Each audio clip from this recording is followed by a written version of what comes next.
Subscribe to our channel and press the bell icon to never miss an update. Join the only official Telegram channel of Rao's IAS Study Circle to get relevant material and important updates. Hello everyone and welcome to the explained section of Indian Express, where we discuss all those articles which have not been covered under the Daily News Simplified initiative. The articles which are taken up for today's discussion are listed on the screen, and the time stamping for these articles is given in the description box. So let us begin with the first article itself. So the first article for today's discussion is on the fuel prices, which has become a matter of concern across India. Now the article is actually talking about that why fuel prices are inching towards rupees 100 in Delhi. However, we will not concern ourselves limited to the Delhi. We will take our concern beyond Delhi to the entire nation of India. Well, the context says that price of the petrol is nearing rupees 100 per litre in national capital of Delhi and has already crossed 100 rupees per litre in 13 states and union territories. For instance, in a city of Jaipur, the petrol is retailing around 105 to 106 rupees a litre, which is very high. Now, the concern is that why all of a sudden there is a high rise of petrol prices in the country. Alright, we know that there is one reason, which is a global pandemic. But is there any other reason for this? So let us see what are the basic reasons for which this price is increasing. But before that, we should know that prices of both petrol and diesels are increasing, and in the last month they have increased by 10.5%. So let's say if they were around 90 rupees, they are now 99. And because of this, many of the cities and states have touched a 100 mark per litre. Now, this is the basic information that petrol was decontrolled in 2010 and so was diesel in 2014. However, it does not mean that we have complete market control pricing, because somewhere down the line we have many issues which are actually defining what the price of a petrol or the fuel is going to be in India.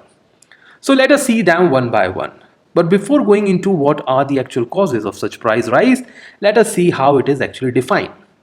So once a fuel or a crude oil is transported, it comes from a particular nation, because India as a nation does not produces its entire demand. So over 80% of India's fuel comes from the other nations. So let us see how the entire price structure is made. Well, the oil which you are importing from a petrol pump at 100 rupees a litre has the following distribution. There is a crude oil price, then there is transportation charge, we have refinery charge, we have margin of the oil companies, we have taxes and the dealer's commission. Now let us see how this entire structure is done. Let us say India is importing oil from a nation which is Saudi Arabia. And from there we have, let's say, a oil port. From this oil port, what we are having is we have oil containers, and these oil containers as of now are having, let's say, a price of a petrol as 40 rupees a litre. I'm taking rupee as a currency so as to make this discussion more easier. After this, the oil will transport from all the way Saudi Arabia to, let's say, the port in Mumbai. At Mumbai, before offloading, we have to calculate that this entire transportation had some kind of cost. There was a ship, there was a captain, there was a crew, and whatnot. And of course, the transportation itself involves the fuel consumption. And all this actually makes your transportation cost. And because of this transportation cost, the oil that we receive on Mumbai coast is, let's say, 50 rupees a litre. After this, it is not going to be the final consumption of the oil, because this is a crude oil altogether. So what we will do? Well, we will transfer this crude oil to the usable products. Well, they are petrol, diesel and other byproducts of crude oil. And how it is done? Well, it is done in a refinery. So let's take an example of a refinery at Mathura. Now, how this refinery is receiving the oil from Mumbai? Through pipelines. Now, even this pipeline is part of your transportation cost. And let's say they have added another 2 rupees a litre. And after reaching the refinery, what they will do? They will do the fractional distillation of your crude oil and we will obtain different byproducts. And because there is a value addition in whatever we are receiving, so there will be the addition of refining cost. And let's say this refining cost is around 8 rupees per liter. So the final byproduct which we are getting in the form of, let's say, petrol and diesel is now 60 rupees per liter. But is this what we are consuming? No. This petrol is on the doors of your refinery. The trucks are loaded with the petrol on the doors of refinery. Now, how this will reach, let's say, a near suburb or let's say Delhi, that will add to the another transportation cost. Now, this is your third transportation cost. And let's say this is 5 rupees a liter. Now, the petrol prices are there in Delhi to a particular dealer. This dealer will add his own margin of, let's say, 3 rupees a liter. And this is what you are getting for final consumption. That is 68 rupees a liter. Now, you must be wondering that where is the role of taxation? Well, taxation comes into picture when a oil goes out of a refinery through excise duties. Now, as of now, Indian tax structure does not include petrol or the petroleum products in your GST regime. So, there is a separate taxation which is charged by the central government and there is another taxation which is charged by your state governments respectively. And this is the most important reason for which there is a price fluctuations and price differentiation across the states in India. So, after the taxation, let's say the taxation turns out to be 10 rupees a liter, hence the market price is 78 rupees a liter, which we are buying on a petrol pump. Now, you can imagine the difference between what we were obtaining from Saudi Arabia and what final consumer is paying. So this is the entire mechanism of how oil is defined in a country like India. Coming back to this point, now let us see how the price can increase or decrease. Well, there are certain reasons for that. First being your international reason. In international, we have two different reasons. First being your supply cuts. Supply cuts is actually based on the decision which is made by a cartel which we normally call as OPEC or oil producing and exporting countries. So they can reduce or they can increase the supply of petroleum or a crude oil anytime they wish. And this deliberate move can cause a artificial insecurity or artificial scarcity of the oil resources and can raise the prices because of the scarcity of demand. The second reason for the fluctuation of international prices of crude oil is your speculation in oil exchanges. Well, UPSC has already asked a question on this kind of speculation, which was in news last year. And because of this speculation, the oil prices in international market can even go negative. Negative prices simply means a seller is giving money to you to buy his product. However, this is a very hypothetical situation and it is rarest of the rare situation when something like this actually happens. When it comes to the other reason, apart from the international reasons, well, we have, of course, the transportation charges.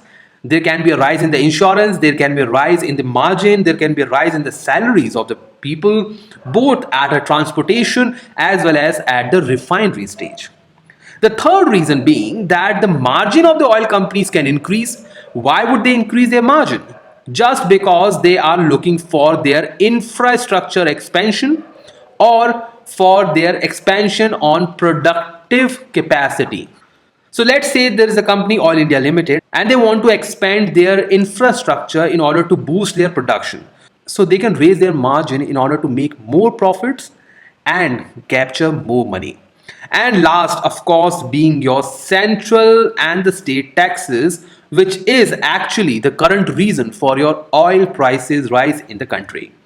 Lastly, we have dealer commission. However, this remains more or less similar across the nation. It works like a perfect competition in the market. Now, finally, let us see what are the basic reasons for current rise. Well, OPEC and the OPEC Plus group in April 2020, that is last year, entered into a 2-year agreement which entails a steep cuts. Now, I was talking about supply cuts. Well, this is something similar in the manner. What they want to do, they want to cut down the crude production to deal with the fall in the prices of their oil. Well, if you have read about the NCRTs, you will know that artificial supply cuts will definitely impact the price of a product. OPEC Plus group of petroleum countries have extended the supply curve in 2020. So what they have done? See, in 2020, they have pledged to keep the supply cuts for 2 years.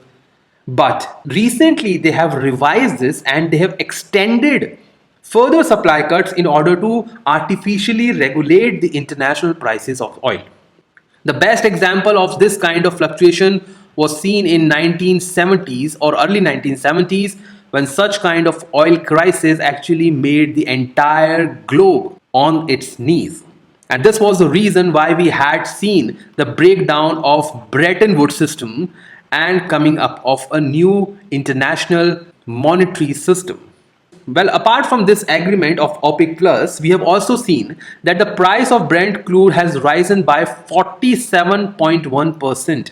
Data is not at all important for UPSC, but as I always say, trends are important.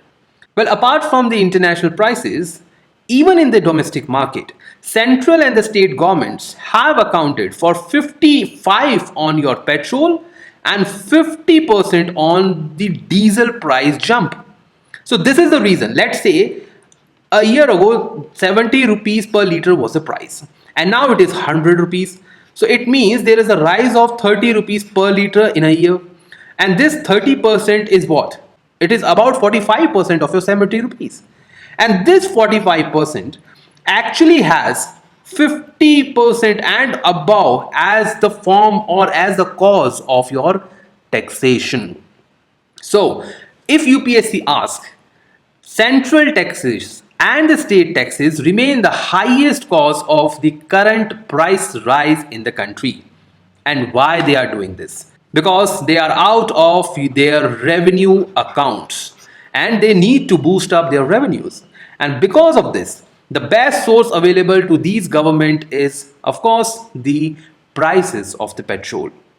And above all these reasons, central government has not cut the central taxes despite the call from RBI. So RBI is also insisting for the cut in the oil prices as well as the taxation in order to control the upcoming inflationary pressure. Because there is nothing more severe to an economy than the disease of inflation. So government should mind this kind of initiative of increasing the taxes one after the other in the near future. So this is the important question which is attached to this article. Read the question carefully and answer in the comment box. So let us move to the second article for the day.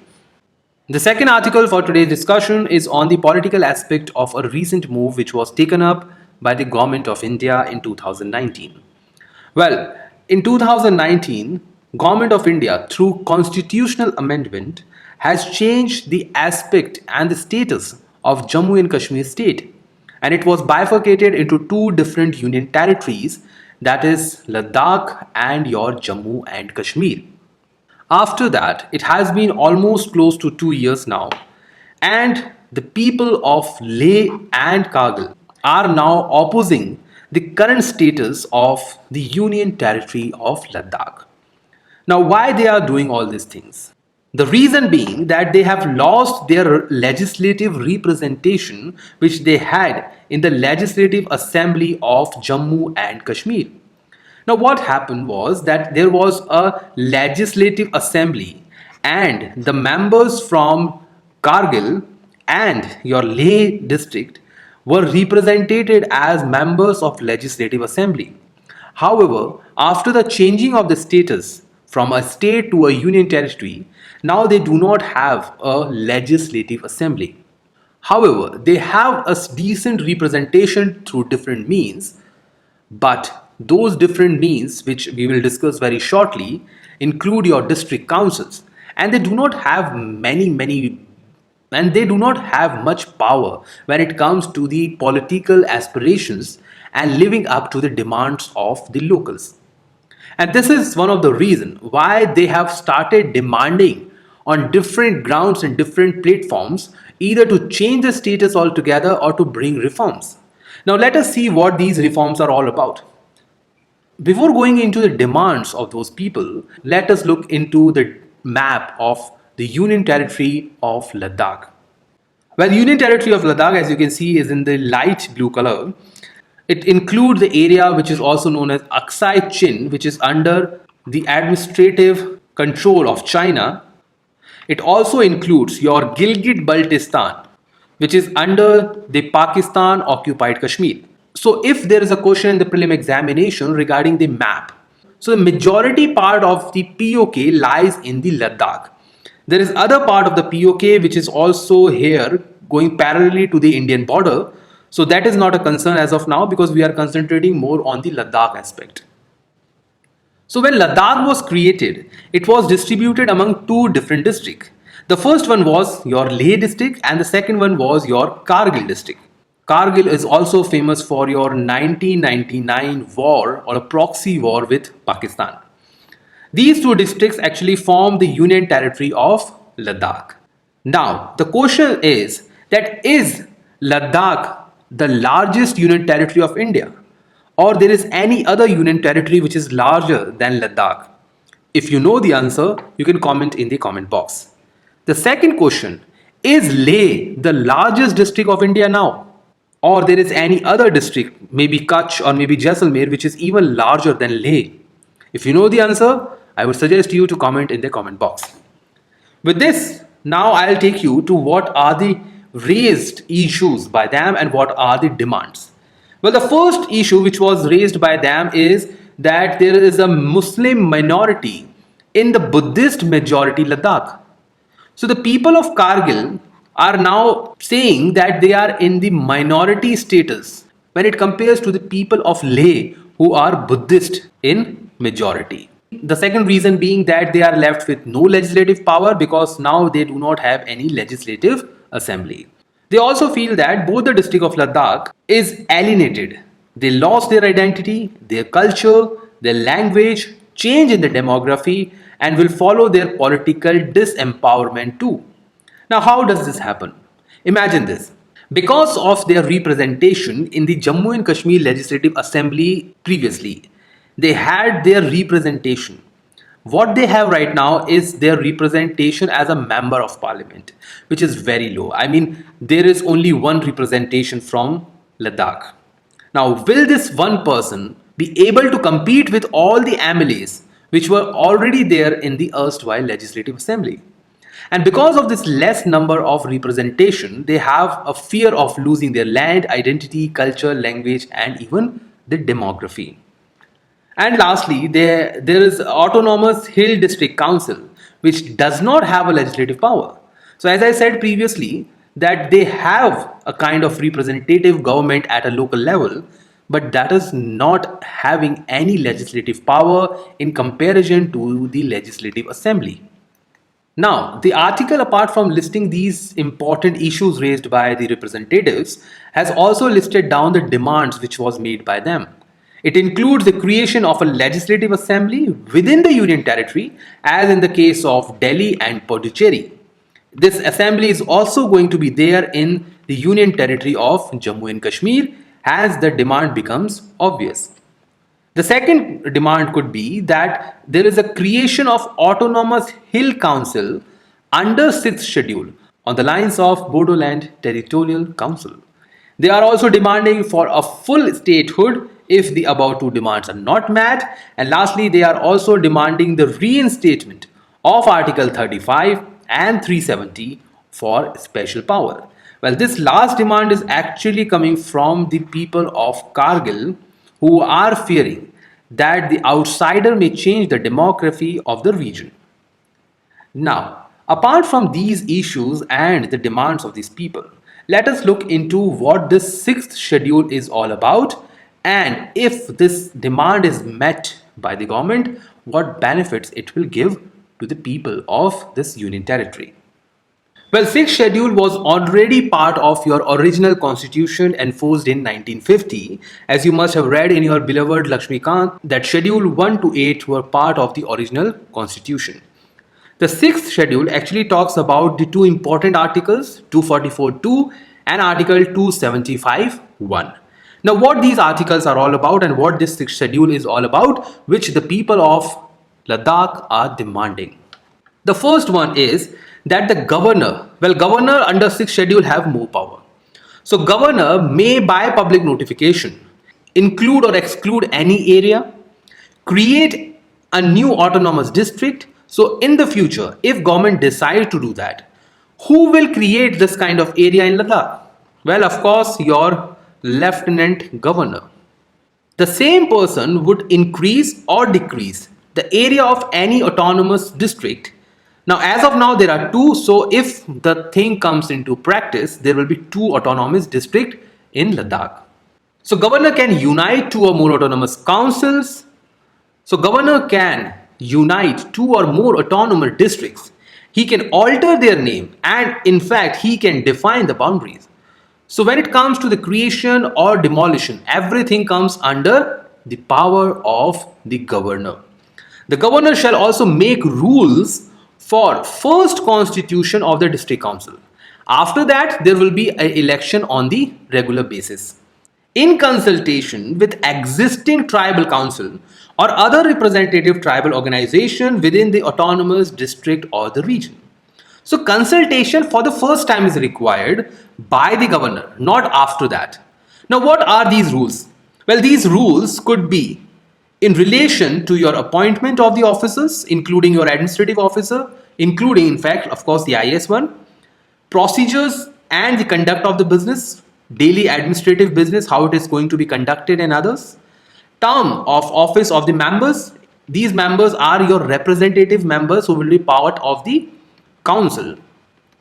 Qualification for voting. As I said, after first initiative, the next initiative would be your elections. He will also make rules on the delimitation and of course the composition of the council. When it comes to the composition of council, an autonomous district which is made by the governor, as we have discussed, governor will make such council. These autonomous district will have 30 members for 5 years of tenure. So it is almost similar to their legislative assembly or in fact the parliament. Out of these 30 members, 4 would be nominated by the governor and the rest shall be elected.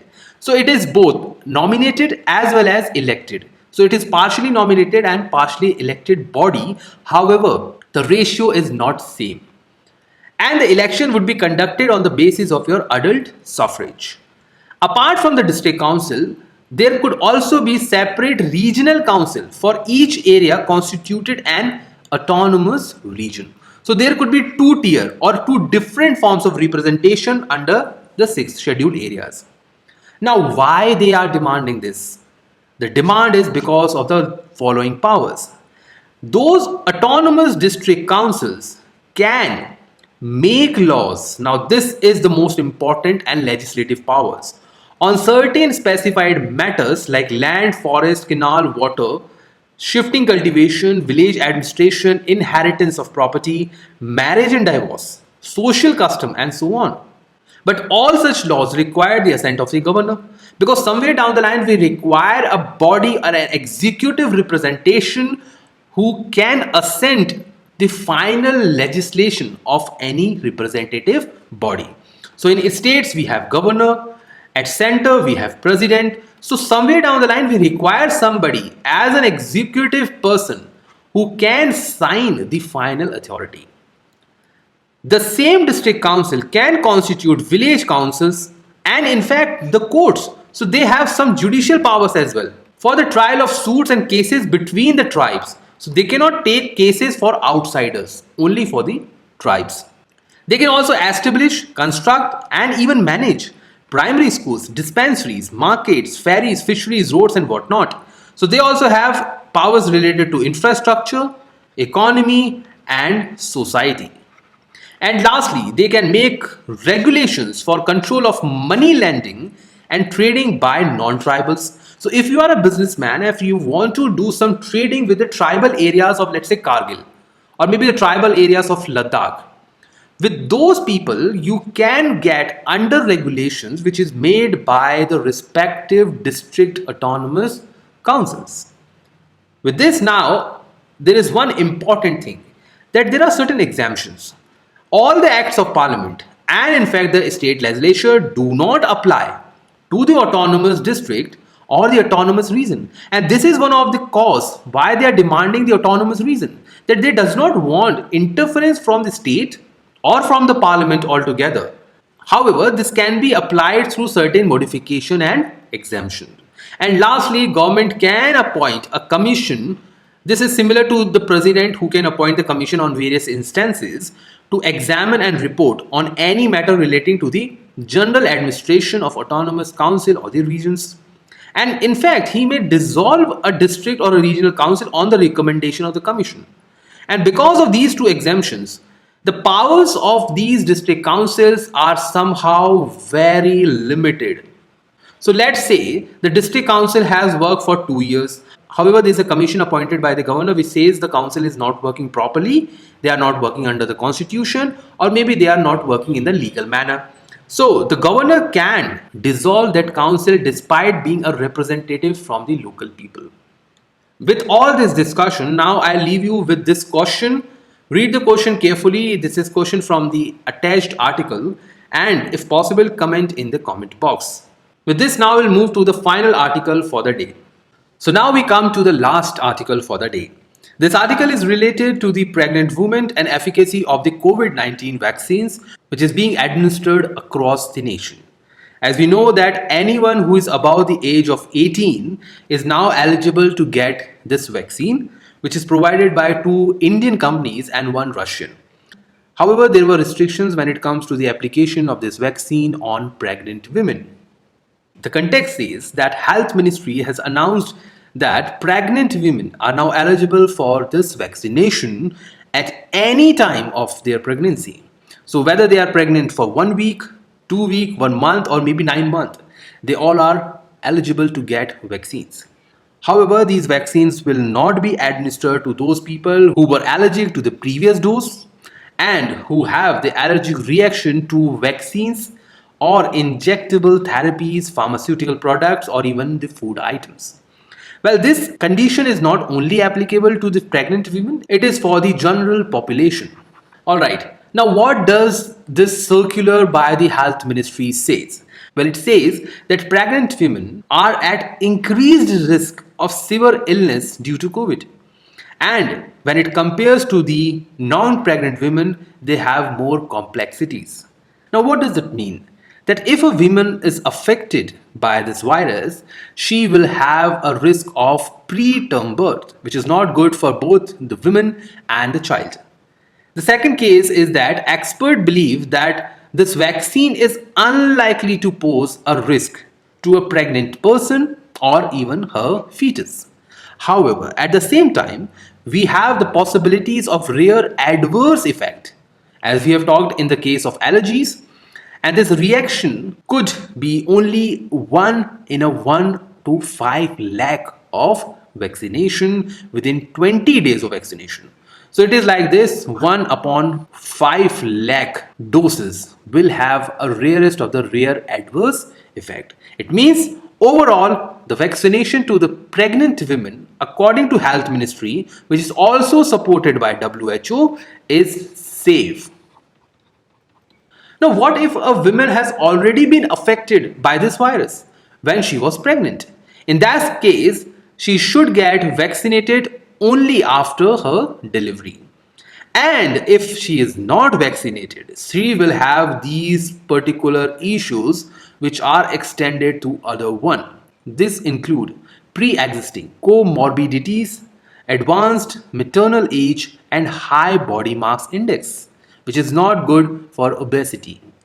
It can also cause further problem to the patients who are already suffering from diabetes, organ transplant recipient, chronic respiratory conditions, those who are even suffering from immunosuppressant therapies, dialysis, congenital and acquired heart diseases. So all these issues can come up and can boost up to those women who are pregnant, affected by the virus and not vaccinated. With this, now I'll take you to the important question and the reason why we have taken this article for today's discussion. Well, in 2010 and even after that, UPSC has asked questions on diseases as such, and especially those diseases which are a concern to your public health. So in 2010, the UPSC has asked question on very simple thing. Well, this is also given in your 10th class NCRT, so no special preparation is required. They have asked that with respect to the transmission of human immunodeficiency virus, which is also known as HIV, well, see, they have not asked directly on AIDS. All right. So what they are asking on the virus, the medium of disease. And on this, they are asking which statement is not correct. Okay. So I've seen students making mistakes on this not word. From not, now they can also ask you incorrect. So these two small letters can either break your question or make your question. So read the question carefully. Alright, now it is up to you. Read the question carefully and answer in the comment box. If possible, you can also Google down the answer. And with this, now I'll leave you to the important question attached to our discussion. So read it carefully and answer in the comment box. With this, now we'll move to the end of our today's discussion. Thank you very much for being participative.